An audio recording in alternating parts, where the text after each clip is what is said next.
leadership in the near future. So basically they can determine your leadership abilities by hooking you up to machines basically and looking inside of your brain activity, which will determine whether you possess the qualities of what they consider to be a great leader. Okay.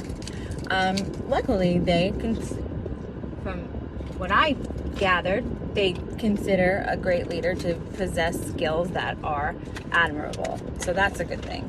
And these admirable skills can not only benefit you in your career, but they can also benefit you in your personal life. So the number one skill to becoming a amazing leader is to develop a self-awareness. How do you develop self-awareness? Well, I have on my channel a technique that is designed to develop self-awareness, but also just habitually change your thinking patterns so that you can think in a way that is going to advance your mindset as opposed to hold you back. So it also, the 5 steps that are on my videos and that I do a daily Facebook live show live to show people how to do it, is designed to go deeper and deeper into your unconscious mind. What the hell? Which is how you become super self-aware. And there's no other way than to get into your unconscious mind. So each of the 5 steps goes deeper and deeper into your unconscious mind and discovers what is your core belief about yourself and hindering you from reaching your full potential. So as you are incorporating these steps into your life for 3 cycles of 21 days, which is the same amount of time it takes to develop any habit, you are then working on that hindering self-defeating thought and redesigning it or reframing it so that it's manageable.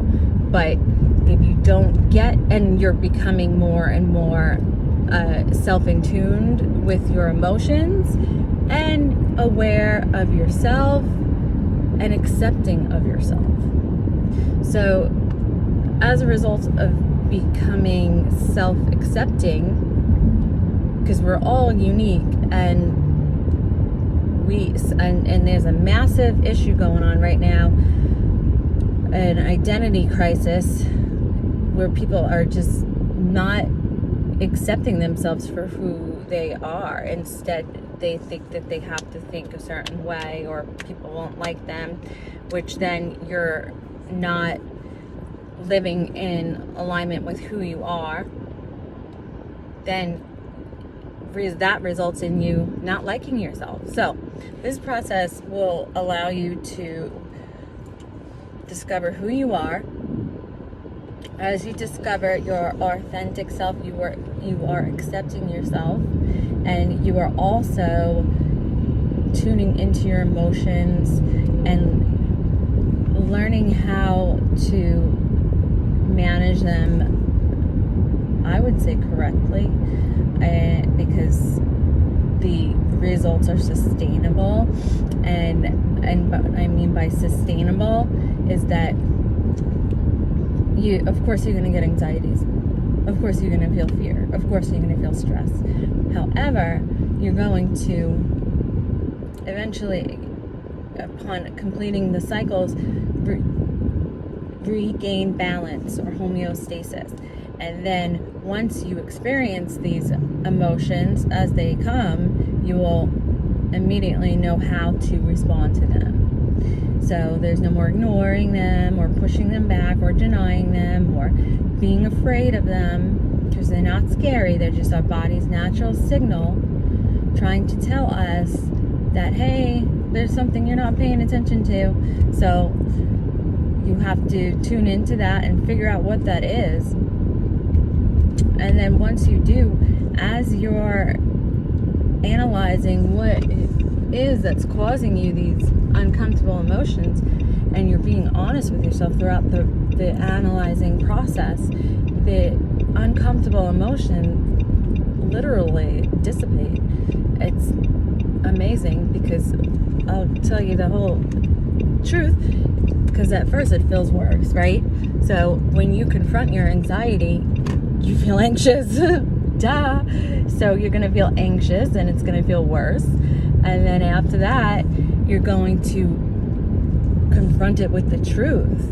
And the truth, and being honest with yourself, it's going to put it in perspective, put your issue in perspective or solution mode, which then, once you find a solution, to the anxiety, depending on what it is, we're all so different. That's why I do this daily, to try to touch upon like each kind of different situation that someone might experience. So when you're doing this process correctly, you will feel the negative emotions lift.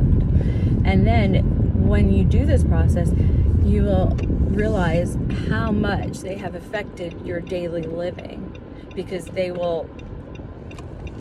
you'll feel them for little reasons that have nothing to do with the real underlying reason, if that makes sense. So for example, like, okay, if I'm out of something from the store, well, that would trigger like anxiety, like, oh my god, I gotta go to the store, I gotta spend money, I just spent money on this, and then so, but once you get to the root of that anxiety, you no longer have those little bouts of feeling horrible throughout the day. So when you are self-aware and are able to self-regulate, it's an amazing experience. And that's the first quality of becoming a good leader. Oh, and then the second quality is being able to communicate effectively. So let's say that you are leading those who have difficult personalities, right? So they just can't get along, and it's impacting the productivity of the team. Well, in that case, a good way to resolve the situation is mediate. So instead of mediating in front of them, because that's just going to be like, he's taking my side, say, write down what your problem is with this one, and write down what your problem is with that one. Read over the problems alone. Now, if you have good insight because you have developed in a self-awareness, that also will increase your insight, and you'll handle these situations with confidence.